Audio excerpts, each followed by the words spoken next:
right, welcome to Legends of Dice, episode 2. I'm Kylar, joined by my host, Xeriana. Hey everyone! So, today we are talking about the importance of following the rules. So, specifically, uh, if you should follow the rules at all. What's the difference between following the rules and the rule of fun? When we talk about that, if you haven't checked out our live streams of our episodes of our role playing stuff, me and Zeri are both GMs for games. I GM Legends of the Force, which is a Star Wars campaign, and Zeri GMs a Fantasy Age campaign called Legend Forerunners The something. Forerunners campaign. Yes. We just call it Forerunners. The whole world is called the Chronicles of Ocanis, but we are running the Forerunners edition of it. Yes. So if you don't do that, Fridays, every day you can check the description for links to the Twitch stream, or you can watch it right on YouTube. Um, Mhm. Either of those. And yeah, Fridays at 8 p.m. Central. That's fun. So today we're Zeri's going to bring more news. I don't follow the news of tabletop gaming, so Zeri is our source of news, and I react to it. So I am the virgin audience, if you will, for the news. So we'll be getting that in our news for Tableland, and then we'll get our highlights from the table. I missed last session because I was flying to San Francisco to visit my brother Kyrath. As you can see, I am not in my normal place. Although this is only the second episode, you wouldn't know that unless you've seen other streams. This is not where I normally am. So we'll get the highlights from the table, which Zeri claims that they're all lowlights. So maybe we'll start a top 10, bottom 10 thing like ESPN does. Ooh. And then we'll hit our main topic, talking about the rules. And if we have time, we'll talk about some other stuff. So anyway, let's get started. So, what is news from Tableland? Well, we have had several things we could have pulled from today, but I thought the most useful when talking about rules is a video from Monarch's Factory called Stuff I Stole, which are basically house rules that she's stolen from various places like Angry GM and Reddit and that kind of thing. So she went through 3 of them. And the one that I found the most intriguing is called the click rule. And so basically, it's a way to get around traps without having to like hint way in advance, this is a trap. Maybe you should roll perception in it, which I think you and I both run into because it's like, how do I give them fair warning that there's a trap, but also let them fall into a trap? Yeah. So the click rule is whenever your players are doing their thing, they're following along, and then whenever they trigger the trap or get on the trap mechanism, you say click. And then the players have like 3 or 4 seconds to tell you, I disarm, I take a perception check, I do this or that.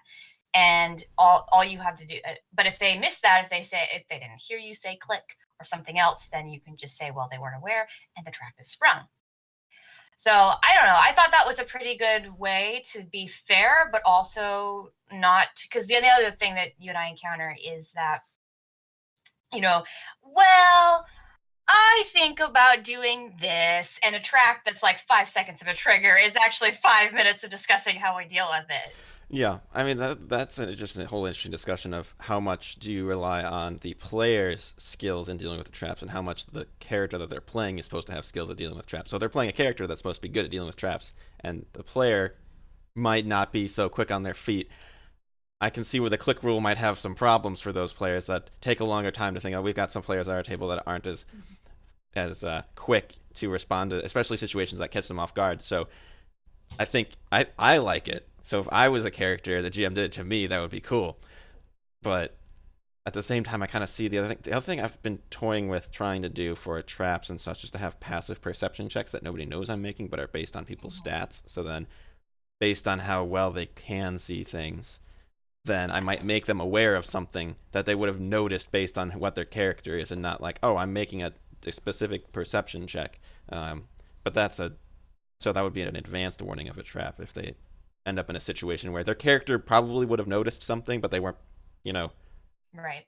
because then that cuts down on the you walk into every single room. I'm rolling perception for traps, which is just really It's annoying. it's really annoying. It's like I check for traps, I check the ceiling, I check this. It's like alternatively, I'm just gonna check your perception scores and see if you noticed anything. I haven't actually implemented it yet, but I've been playing with the idea of doing it, and I think that's I think that rule would work best if it was like a passive perception didn't need to be rolled if a declaration of I'm rolling for traps, then the player could roll it. That way it works both ways. Because it's one thing if we're talking like trap on the road and you don't notice it, or I'm going into a deadly dungeon and I know there's going to be traps, and so I'm going to be more careful. Like you're going to be more aware about that. But Yeah, yeah, yeah. I wouldn't take away the character. Like I want to try to check see if I noticed something like in particular. But I think it's just to stop the. I walk into a room and I blanket roll perception, which a lot of people tend to do because I see it's like everything. of course you're just perceiving things all the time.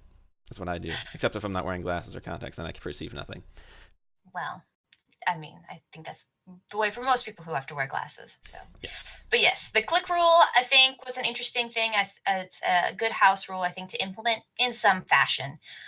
The other one she talked about was carrying capacity, and she talked about that one was a little harder to get what she was saying about that, but it was sort of like an inventory slot system where you have so many slots and so many items would fit in it just to get away from that. I don't again, it was a little tricky to kind of understand what she said. So she's like recommends you read the actual thing, and I think we'll provide a video so you can follow her links too. Um, for that though, I think that if you look at the Pathfinder system actually, and the Starfinder system, the newest ones, they've implemented a bulk system where everything gets assigned an L bulk, and if you have like 10 L bulks, it's like um it's a different letter, but basically it means like that thing weighs 10 pounds is a significant amount, and then you have things that don't weigh that much. So that is a little easier to track, but weight capacity rules are always difficult to manage, I think. Well, and coupled with that is, do they have pockets with which to carry everything too? Is Yeah. I mean, most of the time, unless you're playing a game where a lot of people enjoy the resource management aspect of size, you're just like, oh, I'm carrying all of my weapons and all my gear, and it's light enough, I can carry it. And you're like, do you have enough backpacks and pouches and everything else to keep track of it? Bandoliers. Right. So the answer is usually no. But No. as GMs, we usually just ignore it because that's not important to us. It's like, Or we okay, just give them it's like you could carry it, so you know what, we're just gonna say you can carry it. I'm not exactly sure how you're carrying it. It's not important for the story unless you get arrested and they're searching you. Then it might matter how you're carrying it. And then I'll ask you, hey, where do you keep this thing? Would they be able to find it on you if you're searching for weapons? And then the answer is right. yes, unless you're a droid that has a secret compartment in their arm and they can hide weapons, which is, you know, None of us have that though. Come on. yeah, no, haven't had to use No. it, but No. Well, yeah. I think honestly, I think that the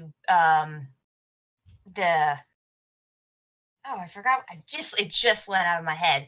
The bag of holding. I think that was invented by GMs to solve that problem. yeah, they're like, ah, but you just we have Hermione over here, and we'll just throw everything into the bag, and yeah, it's tiny and it fits everything, and there we go. Problems have been solved. That's And then the that's last. Oh, sorry. now continue. Go with I the was just last gonna one. because I know you had things to do. So the last one she did was Tales of the Campfire. That one's actually interesting because it forces players to actually tell something about themselves. So like it's a card thing, but I'm sure you could do dice or similar thing. But basically, you draw a card, and the card signifies what kind of story you have to tell during the campfire.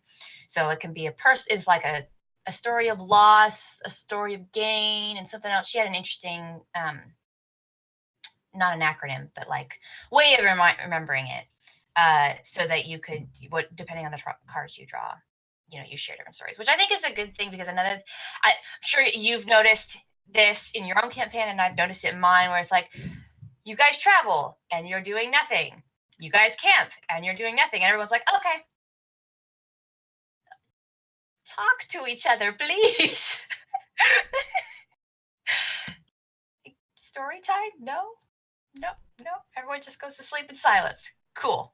Yep, nobody talks to each other. I Who's don't know what taking you're talking first about. watch? Harmony always spars with people, and he offers to take other people with us. He's busy. He's fighting people, but Are you also he's trying to stay hidden. So I like it. I've actually done a similar thing. The better thing is you encourage all of your play. If you're doing it um, at a table with everybody, you get a bag of Skittles, and so you have Mm, Skittles. Different color Skittle means you tell a different type of story. So then they also get a Skittle, and then you spread out the rest of the Skittles once campfire time is done. So then everybody gets food. that's a good Food motive. is a good motivator. So I've done this with a student to get a student I've been tutoring. So we do like that's more of like a person who's like tell me like a food you like or something. But Mhm. could work for stories.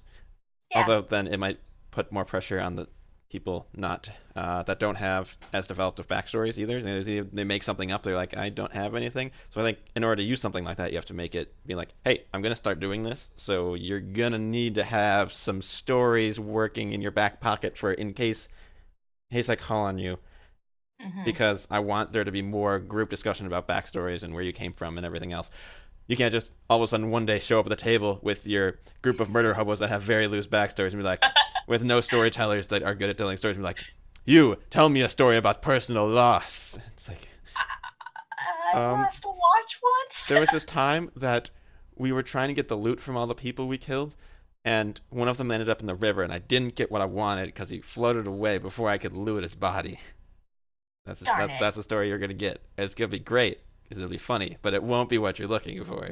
So I like You it, might but you might be able to fix that though if you say that stories that the party have done like during the campaign are acceptable as well. It's just that you have to tell them from your character's perspective because that could be another way to also get what people are seeing and mm-hmm. thinking. And that would look more like a discussion because a lot of times people have different opinions about what happened. This Right. happens a lot, and then you're just like, oh, and we're moving on to the next thing, and the exact same thing just happened again, and the character feels the same way about all the other characters that had happened before, and there's no discussion. So yeah, if you have the stories, you're like, well, I don't like what just happened over there. Let's see if we as a party can fix it, but that would require party growth, which is something that you try to foster. And I think that the card drawing thing that forces people to actually, talk like human beings would actually talk, or aliens, or fantasy creatures would talk around a campfire at night when there's nothing to do with no social media or internet, Right. and you're just like, oh, this is awkward. We're all a group, and we will say nothing and just be like, oh, I'll take first watch, and then we're gonna go away. So forcing the players to do it, especially if you're in a setting where people just want to get to the action and don't want to do Hmm. the role playing, having them sit and actually take a little bit of time. And if your group doesn't want to spend that much time on it, maybe just be like, okay, quick, like 3 minutes, go, story time. And you have a timer, and then they're done. And then if you want to move to another person, you can, or have somebody respond to it.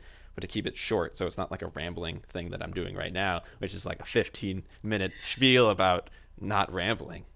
Well, then we know who's taking first watch, the person who's still talking. Yeah, because Because everybody everyone else else falls is asleep. They're asleep. like, and we're bored, and we're sleeping. It's like, and you are the only one left awake. Everyone assumed that you were taking watch because you were talking to this rock over here. And he's your friend. Yes. So I thought those were some good, since we talked about rules, I thought those were some good house rules to implement, especially because those are things that I mean, I haven't encountered a core rule book that addresses those things really. So No. I thought this was going to I forgot the word. There are good things to add. Yeah, yeah, especially since a lot of the rules tend to focus on the combat and everything else, and they don't they don't have ways for you to encourage your players to roleplay. They have like Right. social situations and rules you can make for it, but it's not like how to encourage your players to share their backstories with other members of the group. That's not a section that I've ever encountered ever Mm-mm. in a rule book. Dungeons and Dragons has that just a little bit because they've got feats and stuff that say you remember like you've got identic memory and you remember everything, or they've got feats that are like you're really good at performing. But it is something because Barry was thinking about running a Starfinder campaign, and I haven't run it, but I've been a player in one. And one thing I curiously noticed is there were no role playing feats whatsoever, which is weird for a Pathfinder esque thing. But the fates were all good, but they encouraged combat and using your like the only ones that kind of encouraged roleplay was like you can use your deception to get the drop of an enemy.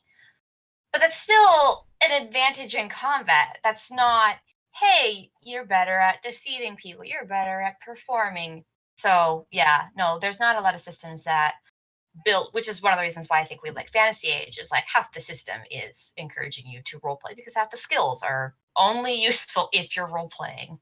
Yeah, and that reminds me of a video I sent you of this really great sleight of hand magician. Mm-hmm. Because I'm always just like I'm reading the rules about sleight of hand and like rogues stealing stuff. I'm like, can they do that?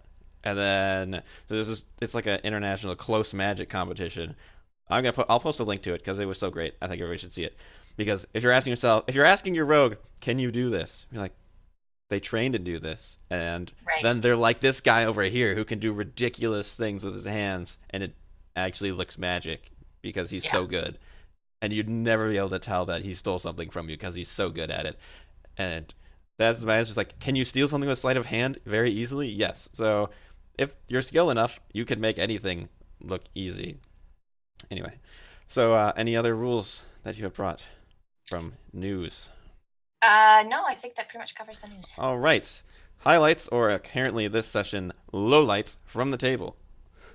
Okay, so I guess the biggest low light, and I hate to call out my player here, was Bazak's decision to shoot his bow because they they had to leave the canyon. They left your character and Kyrat's character behind. Bramble left to go warn the caravan, and the other four were like, let's go scout out, let's go see, because they found a bloody note that indicated that there were more people elsewhere, so they wanted to go find them.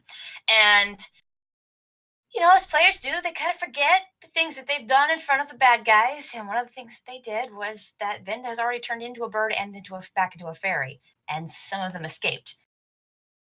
I thought it would be implied that they might know that, but she was still flying, and I rolled. Unfortunately, her stealth was not. It was a 13, and they rolled a 16. She got spotted pretty immediately.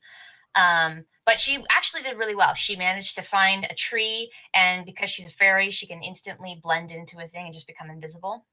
And so she was standing still, great, everything was fine. They couldn't find her. They were still looking, but they couldn't find her yet. And because decides he's gonna, not because, Gorm decides he's gonna sneak up through the sand. And I thought maybe he was just trying to get a better look, and because he kept saying, I'm gonna load my bow, and I thought, okay, well, maybe he's just there in case something happens. He gets up, sits, and he's like, nope, I'm gonna shoot. And he shoots one of the guys that are like getting ready to leave, nearly kills him. I think he has 3 hit points left. And then he's like, so I'm like, okay, well, I guess we're rolling for initiative. He's like, well, I thought they'd have to do a spot check. And I said, they did. They rolled a 13. He's like, but my stealth was way higher. I said, well, you break stealth as soon as you enter combat. Like, that's the rule. Everyone knows that. And Yeah, he's unless like, you say, like, I shoot someone and then I stealth again. Like, then I hide myself again, would be. Yeah, but how do you do that? He's in the middle of the desert. You've been Yeah, playing this game. unless Is you're there hiding anything? behind a sand dune or something. If you have cover, then it might be possible. But if you have no cover, then He yeah. had cover when he was army crawling, and his bandages are the same size as the sand. But how you can't shoot really a bow on your belly in the sand. So he would have had to gotten on his, like, sat down like this to shoot it. At least this is how I figured it in my head. Well, everyone's gonna look in the direction where that arrow came from, and their buddies on the ground. Like, it was, so I had them roll, and I thought, okay, I'll roll. If they give above an 11, they'll be able to see him. Well, they rolled 13. So I didn't think that was the best choice. I leave it to the player to defend his choices if he thinks that this will help in the long run. But it precipitated in not only himself having to run, but now Winter and Eretheus are like leaving their cover and darting in the opposite direction. And poor Vinda. I mean, maybe that succeeded in that Vinda now is forgotten, but I don't see how Garm is gonna escape either alive or not hogtied again. And then I have to go rescue him again. All right, awesome. Well, I can just cut free with this shadow magic. That's fine. He'll be fine as long as he's conscious. He's good because they'll never see it coming. Yeah. That sounds fun. Yeah, it Yeah. was fun. I think part of that stems from potentially not knowing that Vinda can just blend into a tree and be hidden. So if they thought, oh, one of the party members is in trouble, we got to go do something to get him out of it. Yeah. But then my highlight was I jumped in because my flight got delayed, and so I jumped into the chat, and people were like, they shot at the bird for some reason, and I was like, but one of the archers up top that was with us that saw Vinda transform ran away. And they were like, yeah, nope, they knew we were coming. I was like, I am vindicated. I remember that this could be a problem, but I wasn't there, so I couldn't say anything, which was unfortunate. Sorry, guys. It's all my fault, apparently. No, it wasn't your fault because I felt vindicated too, because I was like, you guys can't have forgotten that this is what happened, right? And then it seemed like everyone had forgotten. I was like, maybe I'm being too harsh. And then you came in and said that. I was like, okay, so no. If someone else was like, no, that totally happened. Yeah. I mean, is it like a little weird that they just start shooting all the birds? Maybe. But also, if they know that their enemy can turn into a bird, and some of them had just gotten back from getting And then one random attacked, and then bird a bird flies over flies around. It's camp. not a flock of birds; it's just one bird. You'd be like, you know what? That's probably suspicious, and be like, oh no, we killed a tiny little bird, and it wasn't a fairy. Oh no, we killed a bird. There's a moral dilemma here for the bandits. I don't think they care. As long as you can hit No. the bird, might as well take the bird out in case it is the fairy. Well, So and that's what I would do if I was the bandits, which I'm yeah. not. Don't Well, read and into then this. as It's soon not a as conspiracy theory. I'm not running the bandits for Zeri. This is not a co-GM conspiracy. It's not happening. no, But if they were, then they would have missed harmony with the net. that would have been nice. That would have been good. Or alternatively, we planned the whole thing, and so that I would be out of the combat for longer, and then maybe somebody else would die. Because you didn't kill me with the stunt points when you could have. So It's you're true. just you're fueling True. the conspiracy. And I'm gonna get hate The mail ki- now and be like, they're gonna bandits trust could neither of help. us in either No. campaign. Well, I mean, we're the GMs. They really shouldn't trust us all that much. I mean, that's why nobody trusted me during Kyrath's campaign, is because I was slightly colluding with Kyrath a little bit at the beginning. Well, yeah. So yeah, that was that. So note to players: don't conspire with the GM once, because if once you do it one time, nobody will trust you ever again. Just don't do it. It's not a good idea. It might be fun for the story. No. It's not worth ruining the trust of the rest of the players for like the next 5 months. It's not good, especially when you're introducing a new character. I do not recommend conspiring with the GM to kill off your old character and then have him still be alive later and on a secret mission from the new character. It doesn't go well, because I just try and punch him in the face and it gets ugly. Very quickly. Yeah. All right. So that was our highlight slash lowlight. It was a highlight for me because I came in and vindicated the GM, and it was a lowlight for everybody else who was without a ranged person and a healer and the tank of the group who's now in combat. So Oh, I you apologize for missing everybody. you did get healed a little bit though. Your party took care of you. So there you go. That's fine. I already You're no had longer like at 9 hit points. I was at 2 before. That's a vast improvement. I can kind of fly. It's good. Well, yeah, you did.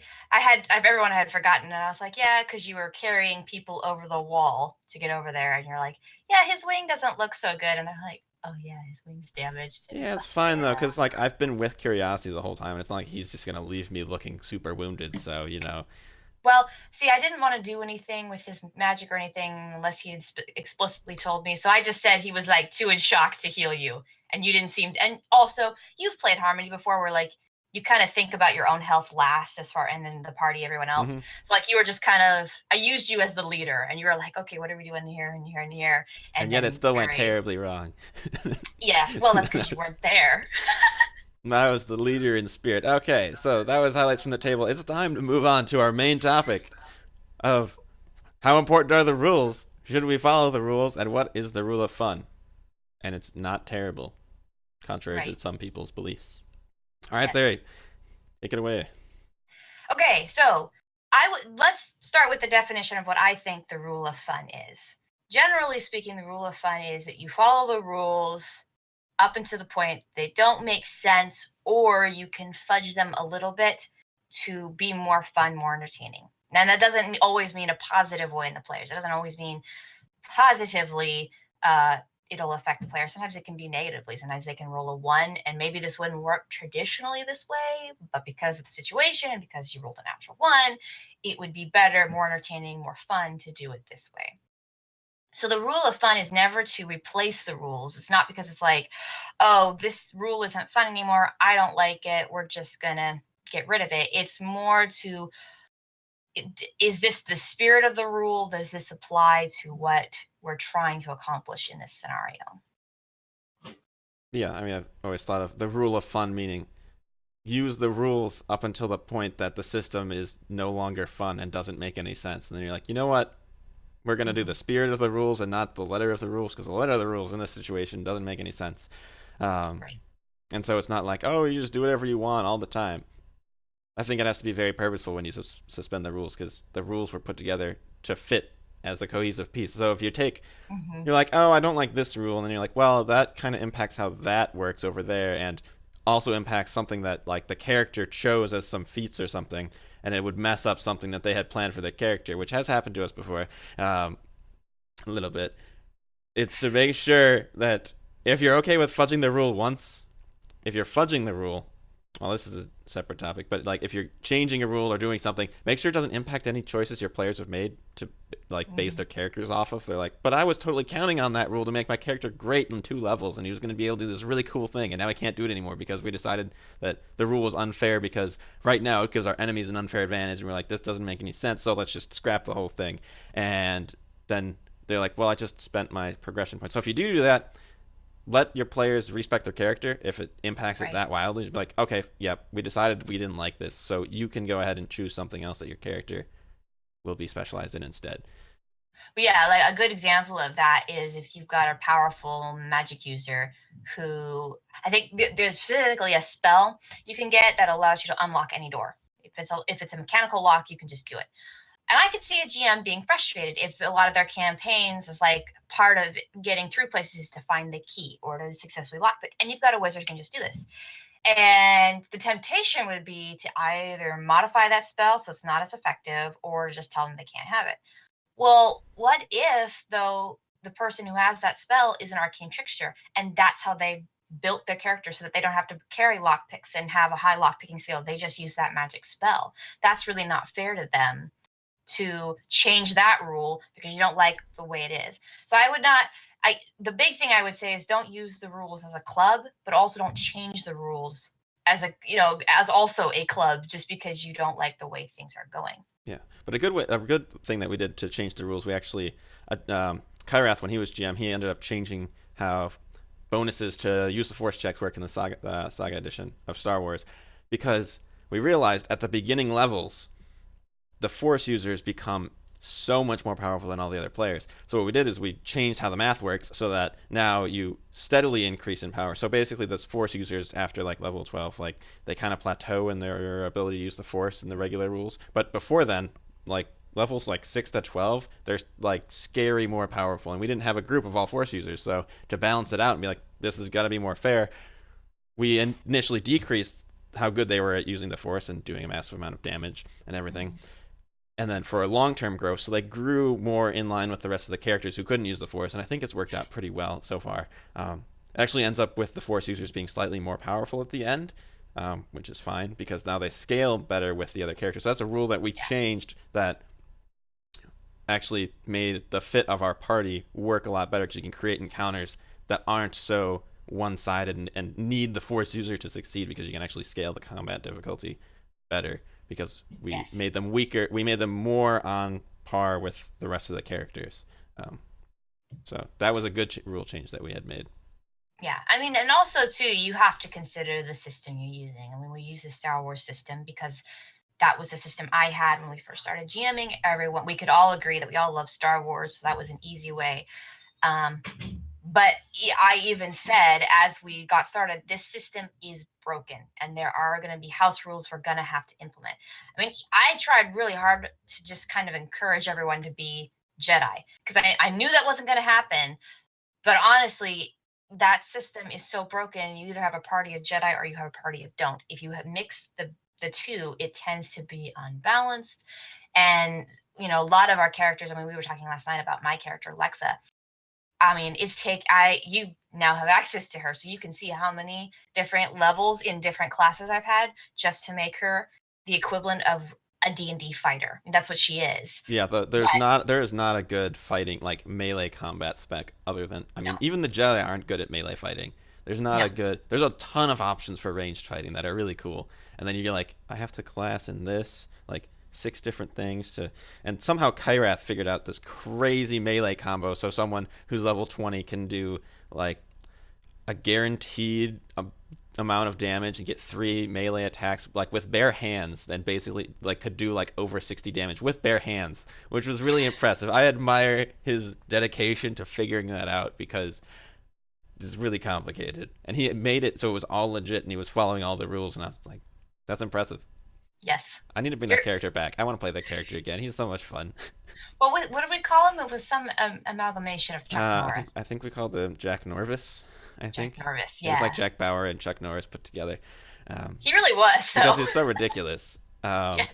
so yeah, so changing those kinds of rules, but changing rules just like one time to fudge something because you are like, I don't like the outcome that that's gonna do. Hmm.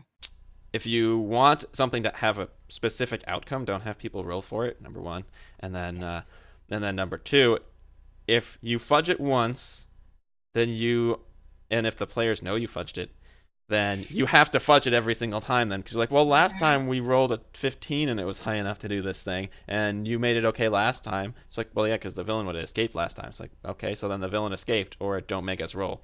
You just Right. choose one. So if you fudge it once, you have to be okay with it being fudged every single time. And if that's something you want to do, then it's not really a fudge anymore. Then it's a full blown changing the rules. And now changing, like, okay, his defense was really like a 22 and he rolled a 21, but like your party's struggling, so you're like, okay, fine, like that'll hit, that tackle hit because it's gonna save the party.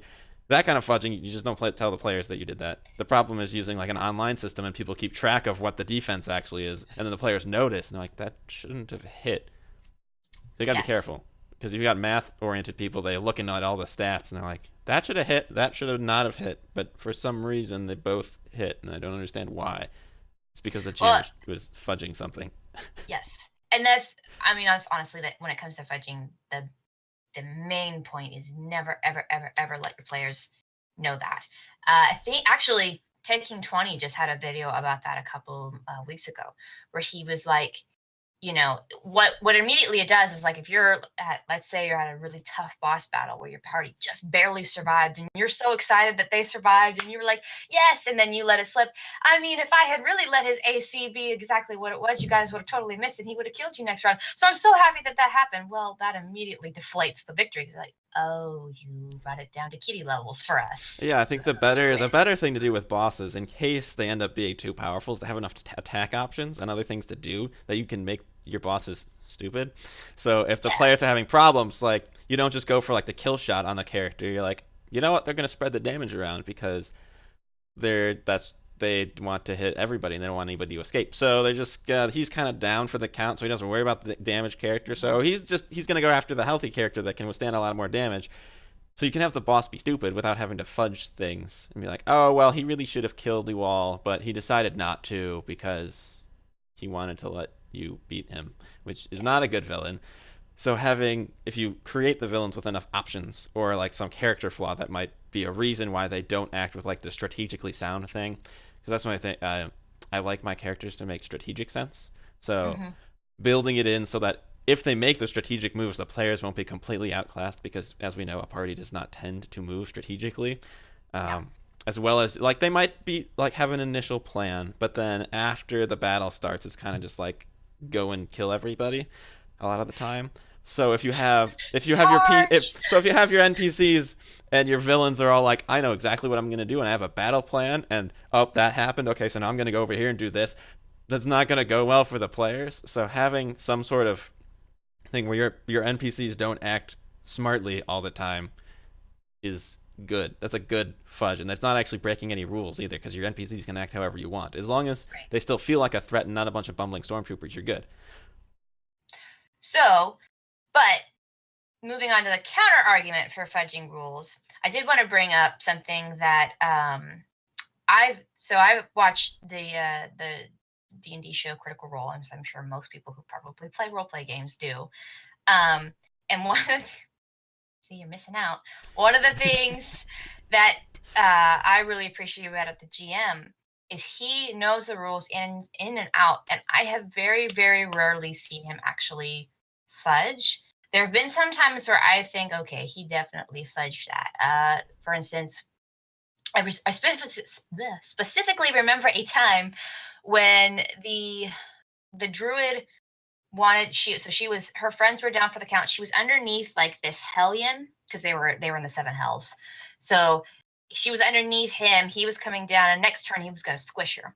So being a druid, she shapeshifted into a giant, and she had gotten this high level of shapeshifting. They were like level 19, where she could basically be whatever she wanted to. She chose to be like a fire giant. So she was bigger than him. Well, technically, the rules say that he would just get shoved off of her, and because her new form would take up the square. But what her intention was to switch into this druid form and then attack him, because I think she could switch. She could switch as a bonus action. So she wanted to catch him by surprise and then pin him to the ground, and that's how she wanted to go. But technically, she couldn't do that. Well, so he made her do a strength check instead, and then resulting on the strength check, he made that call. So that's a good way to do the fudging. Mm-hmm.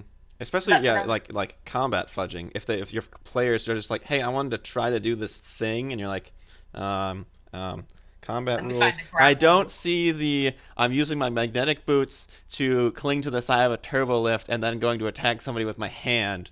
Okay, let me see. Okay, you know what? Just make like an acrobatics check, and then we'll see how it turns out. So, I mean, Yes. and that encourages your players to think like, what would my character actually do, not just what do the rules say I can do. You're like, you know what? I think I should be able to run over there and do the thing. What do I need to roll in order to make it happen? So then you can be like, you know, that's kind of tricky. I'll make it like a DC 15, or that's really tricky. I'm gonna make it a DC 25 because you have to be ridiculously skilled to pull off like some impossible shot from like 200 feet away while you're also like jumping over something. It's Right. gonna be a little bit more tricky. So I think that kind of fudging where you're not taking inspiration directly from the rule book and there's nothing in the rules that say you can do something. You're like, oh, well, Or can't. technically, yeah, like oh, technically that wouldn't work, but it's kind of happening simultaneously, so you can kind of make it work, and it makes Mm-hmm. sense just from like a physical body's perspective. You can imagine it happening in your head, like you know what? I could see where you should be able to do this. There's nothing in the rules that say you can do this, but you should be able to do this.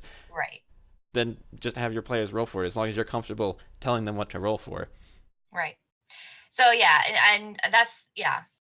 But I also think that for the most part, honestly, I think the rules are important because I don't know. It's hard to explain, but especially looking at that campaign, there's a lot of freedom, but also a sense of accomplishment when you have followed the rules as written and it's turned out the way you wanted to, or it didn't turn out the way you wanted to, but you were able to leverage it into something else.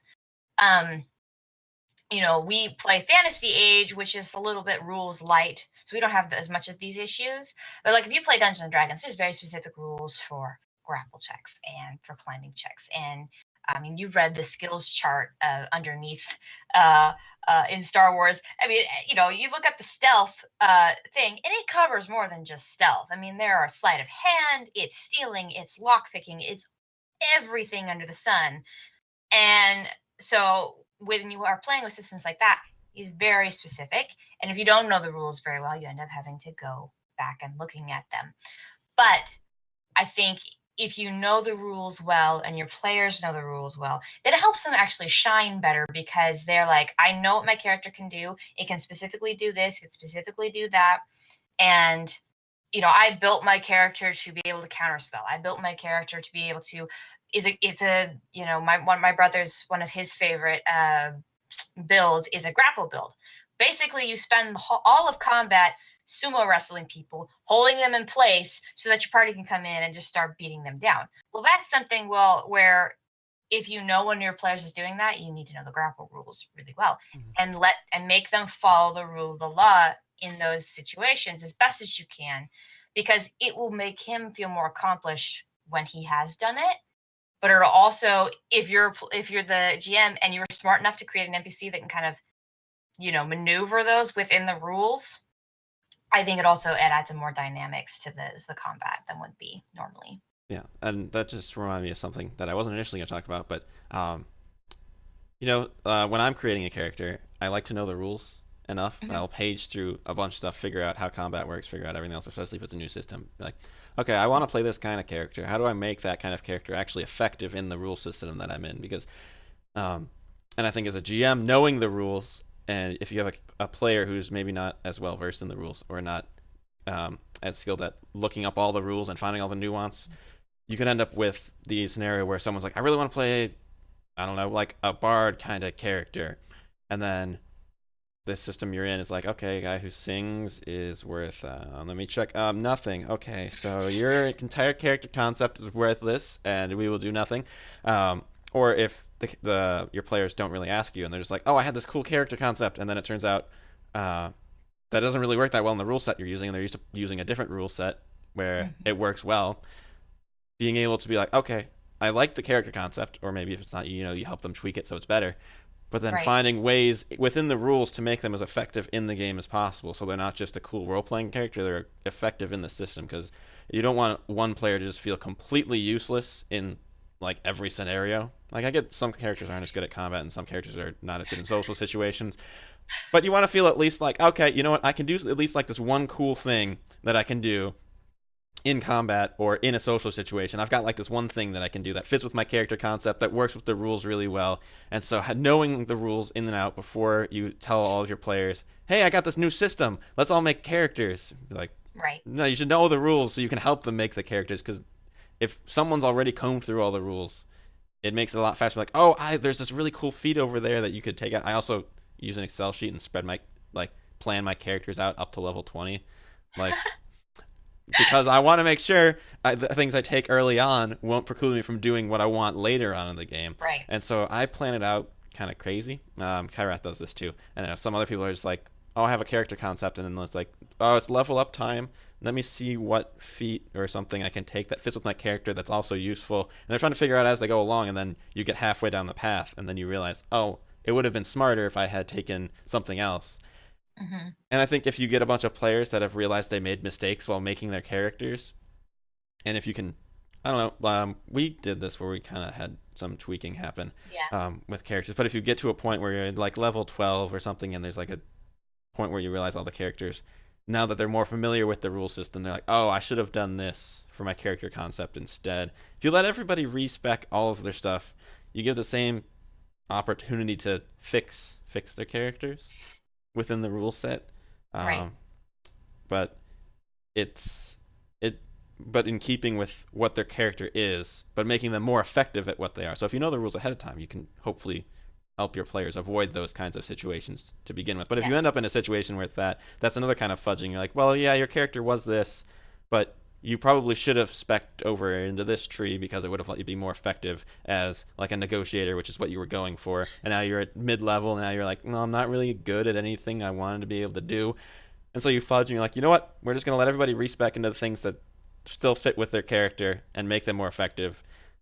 Or I you like do that what kind Pu- or you did do what Puffin Forrest did, which is he hit his head so hard he learned how to use a sword. of. Like, He's a sword what? mage now. Oh, okay. If you know what we're talking That, about, it's yeah, it's Puffin Forest. He does a bunch of D&D videos of his exploits as a GM and a player. And mhm. the particular thing in question is becoming a sword mage just by getting a concussion, basically, and so not having a reason for it. Um, so to avoid that, you let everybody respect to fit with their characters instead of being like, oh, to make your character more effective, we'll just change everything about the character. Right. Or another thing you could do, which I have seen, which I do think is effective, is okay. So let's say your player made a mistake. Let's say that they were intending to take this feat at level 12, but they didn't read the prerequisite right, or they had to, or something happened and they had to take something else. Well, now they can't meet that feat. They're level 12. And they're like, oh shoot, I forgot I had to do this. One of the things you can do is you can find a story reason to give it to them. So going back to my druid example, that the very same druid in the same campaign, actually the spell she was using in that scenario was a spell given to her. It's a high level. It's not. I don't even think it's a spell. It's a high level druid ability where for 1 hour they can transform into anything they know about for at will. So like she literally could turn into a dragon and then turn into a mouse in the same minute if she wanted to.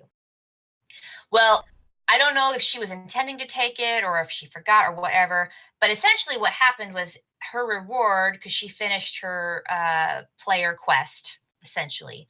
She finished the thing that her character had been trying to do the whole campaign.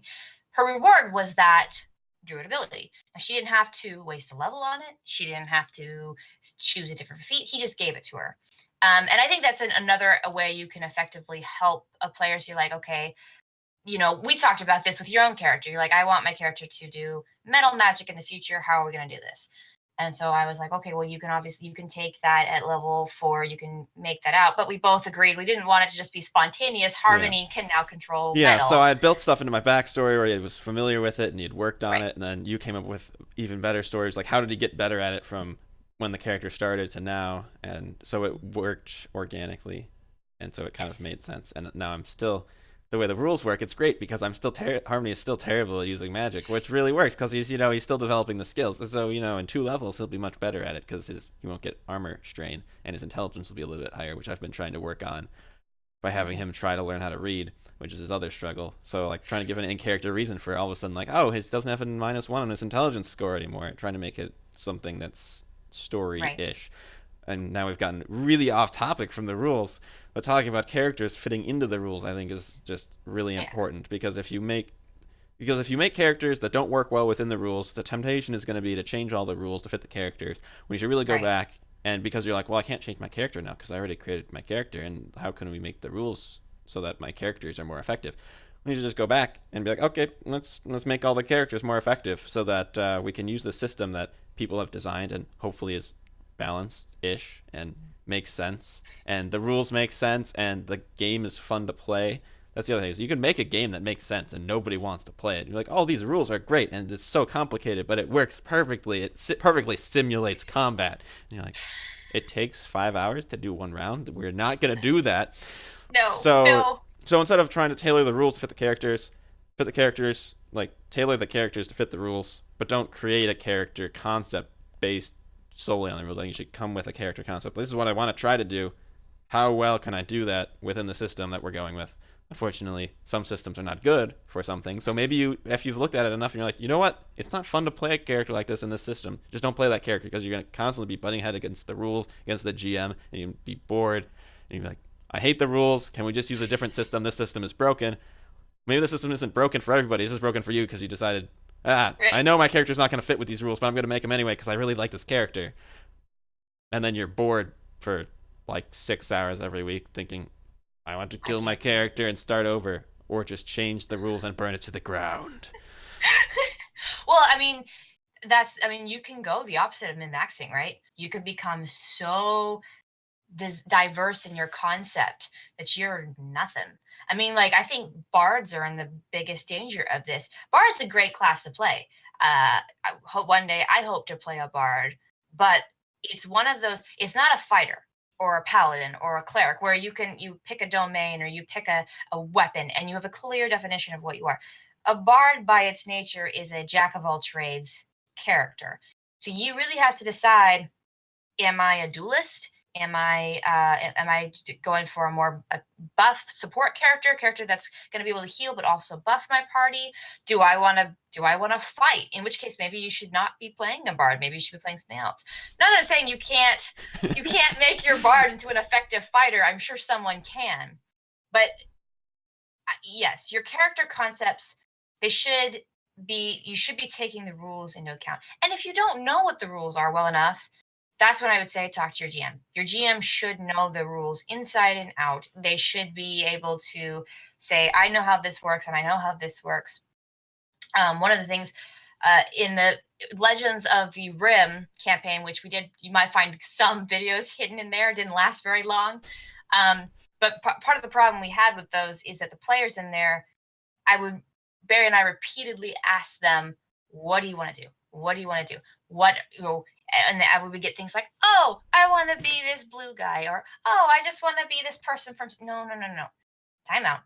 What do you want to do when it comes to combat? What function in the party do you want to fulfill? It's the reason why when we started Vacanis, the first thing I said to people was like, okay, there's 7 of you. There's going to be a lot of range, and you guys can do whatever you want.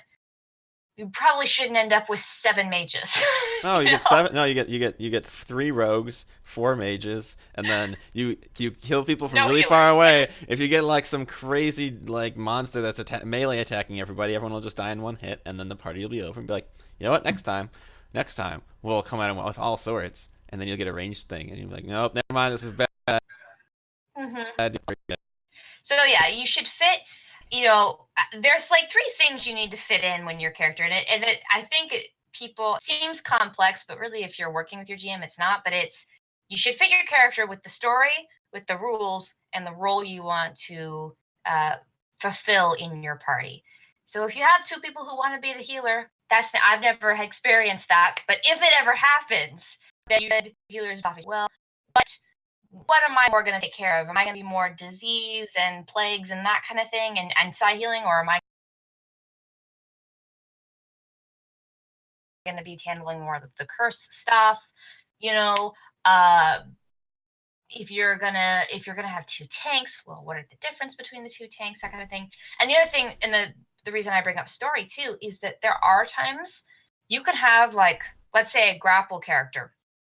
You have this vision of a grapple carry. It fits all of the rules. It fulfills a part in the group where you need sort of a support or a guy who can just hold things down while everyone else. But the campaign's a diplomacy campaign, and so you spend a large time in intrigue and in royal court. Well, you're not going to use your grapple character that often because he's just probably going to be a meat hitter, and like, that will make that campaign boring for that person too. So you need to consider all of the angles before you put your stamp of approval on a character, and that can be hard for GMs because it's like, oh, I don't want to tell anyone they can't play this, but sometimes you need to tell them you can't play this. Well, it's better in the long run because maybe they have a different character that they also like playing, and they're not sure what kind of game you're going to be running. And so within the rules, you're like, you know what, that character would work. But within the setting of the campaign, you might want to do something a little bit different. But here's another way you can make it work within the rules. So if you know the rules, you can point them in the right direction, and then it'll work out in the long run. So I think that that about covers what we were covering on rules. We will no doubt come back to rules later because rules are a large part of the system that we live in. So there will be more discussions on rules. This is our giant overview of rules. Come back later for us to nitpick every single rule that we don't like and be like, this is how I fudged it to make it better. And then you can be like, you shouldn't have changed the rule. How dare you? You can yell at us in the comments later. Yes. But we would like to hear if there are rules you've changed and what your opinions are on rules. Should we keep the letter of the law, or should we focus more on the spirit? Or are you a hands-off GM who's like, if they make the wrong character, that's their problem? Let us know in the comments below. We will provide links to all the things we've mentioned today, as much as we can remember. Right? We should have everything down there. And yes, be sure to check out our latest episodes. We finished, there's an episode 20 of Star Wars, which is Pitfalls and Things, and 21 should show up sometime in this week of Chronicles of Pocahontas. It's a little bit shorter because, as Kylar mentioned, he was gone, which meant it was a little bit less planning for me, and I did not plan for the direction it went to, so I cut it off early before it became a monster I couldn't control. So yeah, that's pretty much it. We will be back here. We'll be back here Sunday at the regular time, I think. Yep, so, I'll be back. Yeah, we should be good to go. Is there anything else you can think of that I haven't mentioned? Nope. All right. Thank you for joining us, and we will see you next time.